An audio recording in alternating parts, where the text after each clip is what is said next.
स्वागत है आपका इस वीडियो में। रामचरितमानस में लिखा है, नहीं दरिद्र सम दुख जग माही, संत मिलन सम सुख जग नाही।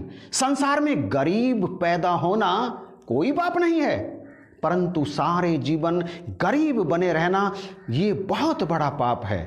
और कभी भी किसी का हक नहीं दबाना चाहिए। अगर हक दबाते हैं ना, हक छीनते हैं ना, हक मारते हैं ना, तो उसका कितना भयंकर परिणाम हो सकता है। आज के इस वीडियो में हम इसी पर बात करेंगे। दास है नरेश और आप देख रहे हैं यूट्यूब चैनल यही है सच।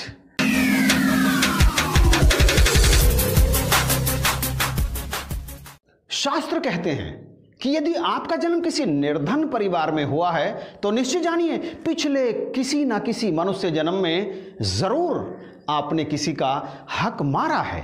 इस जन्म में भी यदि आप किसी का हक मारते हैं या दबाते हैं तो सारी जिंदगी दरिद्रता आपका पीछा नहीं छोड़ेगी।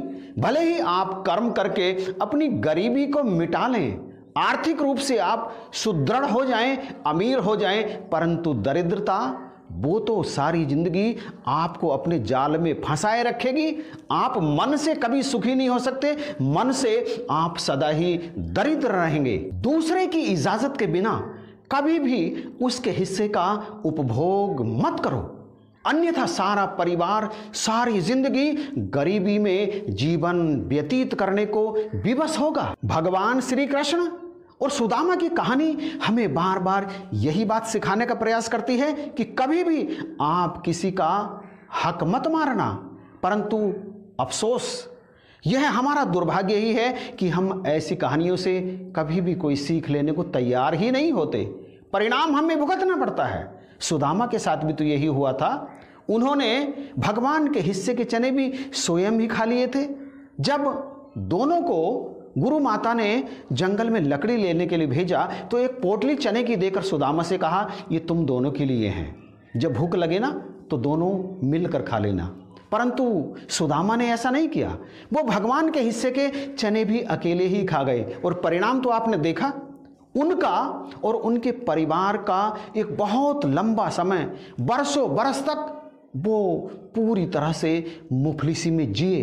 गरीबी तंगहाली ने उनको एक एक रोटी के लिए मोहताज कर दिया। परंतु हम तो फिर भी नहीं मानते।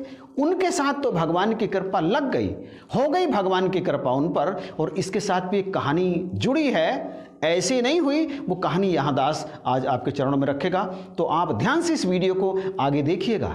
आप जानते हैं कि भगवान श्री कृष्ण द्वारिका के राजा थे और वे सुदामा को अपना घनिष्ठ मित्र मानते थे। इस बात को सुदामा भी भली भांति जानते थे। यदि वो चाहते और अपने मित्र भगवान के पास पहुंचकर एक बार कह देते तो भगवान उन्हें इतना धन वैभव दे देते कि उनका और उनके परिवार का सारा जीवन आराम से कटता। परंतु उनके मन में एक बार भी ये बात नहीं आई कि मैं कुछ इस तरह की याचना लेकर अपने मित्र के पास जाऊं। वे परम संतोषी थे और वे जानते थे कि मेरे साथ और मेरे परिवार के साथ इस समय जो हो रहा है, हम जो गरीबी में जीवन काट रहे हैं, दरअसल ये हमारे ही किसी ना किसी जन्म के कर्मों का हमें फल मिल रहा है। परंतु अपनी पत्नी की ताड़ना और अपने बच्चों की दुर्दशा के आगे विवश होकर वो मांगी हुई एक पोटली चावल लेकर अपने मित्र से मिलने द्वारिका पहुंच गए। एक पोटली चावल ले जाना हमें ये सिखाता है कि हमें अपने मित्र के घर, अपने किसी संबंधी के घर कभी भी खाली हाथ नहीं जाना चाहिए, कुछ ना कुछ भेंट लेकर जरूर जाना चाहिए। और भगवान ने वो पोटली छीन ली, 2 मुट्ठी चावल उन्होंने खा लिए और उन 2 मुट्ठी चावलों के बदले उन्होंने अपने मित्र को 2 लोकों का वैभव प्रदान कर दिया। सुदामा और सुदामा के परिवार के पास था 2 लोकों का वैभव।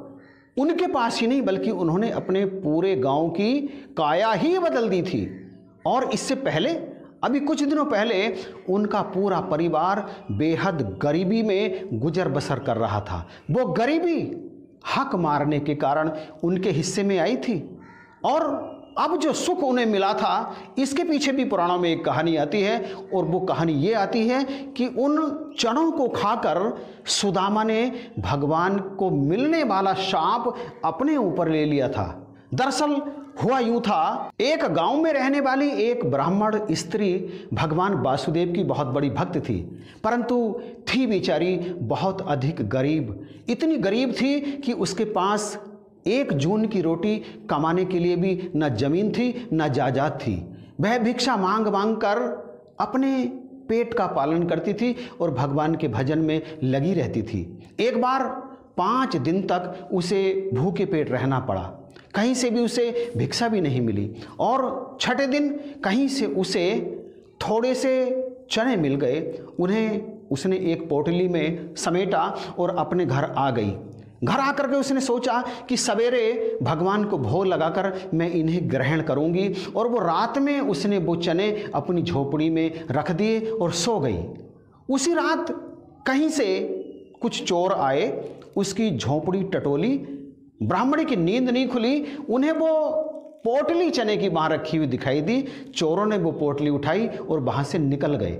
जैसे वो निकल रहे थे, नगर के कुछ सिपाहियों ने उन्हें देख लिया, उन्हें फटकार लगाई, उन्हें ललकारा, तो वे भागे भागे मुनि संदीपनी के आश्रम में पहुंच गए। उस समय आश्रम में भी सब लोग सोए हुए थे। सिपाहियों ने जब संदीपन मुनि के आश्रम तक भी उन चोरों का पीछा नहीं छोड़ा तो वो चोर और बुरी तरह से भयभीत हो गए। डरकर उन्होंने वो पोटली संदीपन मुनि के आश्रम में छोड़ी और आश्रम के पीछे के मार्ग से निकलकर वनों में विलीन हो गए। सवेरे जब गुरु माता ने वो पोटली आश्रम में रखी हुई देखी तो उसे उठाया, खोल कर देखा चने थे। उन्होंने पोटली फिर से बांध दी, और जब भगवान कृष्ण और सुदामा लकड़ी लेने जाने के लिए तैयार हुए तो सुदामा को वो पोटली देते हुए गुरु माता ने कहा, जाओ इसे दोनों मिलकर खा लेना।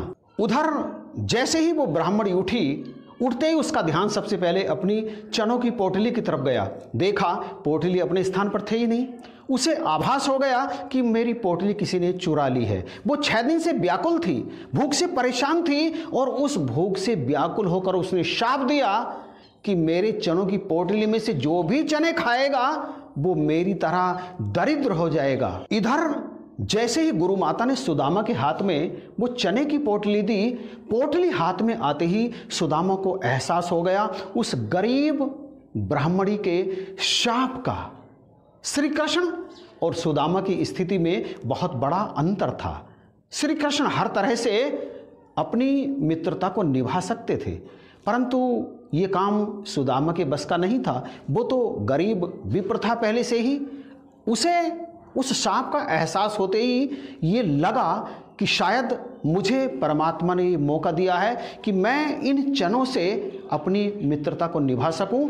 इन चनों को खाकर मेरे मित्र को जिस शाप को भोगना पड़ेगा उस शाप को मैं अपने ऊपर ले लूं। और इसी कारण सुदामा ने वो सारे के सारे चने स्वयं ही खा लिए। उस ब्राह्मणी का भगवान को लगने वाला शाप सुदामा ने अपने ऊपर ले लिया। परिणाम स्वरूप सुदामा और सुदामा के परिवार का बहुत अधिक समय बड़ी तंगहाली में व्यतीत हुआ, बड़ी गरीबी में व्यतीत हुआ। यदि सुदामा चाहते तो वो सारे के सारे चने भगवान को खाने के लिए देते। परिणाम स्वरूप भगवान राजा नहीं होते, स्वयं बहुत अधिक गरीब हो जाते। इसलिए हो जाते क्योंकि भगवान खुद संतों के महात्माओं के दिए हुए शाप को पूरा करते हैं, वे उसे अपने ऊपर भी ले लेते हैं। परंतु सुदामा ने ऐसा नहीं किया, हक लिया उनका, गरीबी को स्वीकार किया। मतलब अगर किसी का हक आप ले लेते हैं ना तो बदले में आपको मिलती है दरिद्रता। इसलिए कभी भी भूल कर भी किसी का हक ना दबाना, किसी का हक ना मारना, सिर्फ अपनी मेहनत की कमाई में ही अपने जीवन को व्यतीत करना। इन्हीं शब्दों के साथ आपसे इजाजत चाहता हूं। कमेंट का इंतजार रहेगा। अच्छा लगा तो लाइक जरूर कीजिएगा, इसे शेयर करना मत भूलना। और यदि अभी तक आपने इस चैनल को सब्सक्राइब नहीं किया है तो प्लीज़ सब्सक्राइब करके इस बेल आइकन को प्रेस जरूर कीजिएगा। इन्हीं शब्दों के साथ जय हिंद।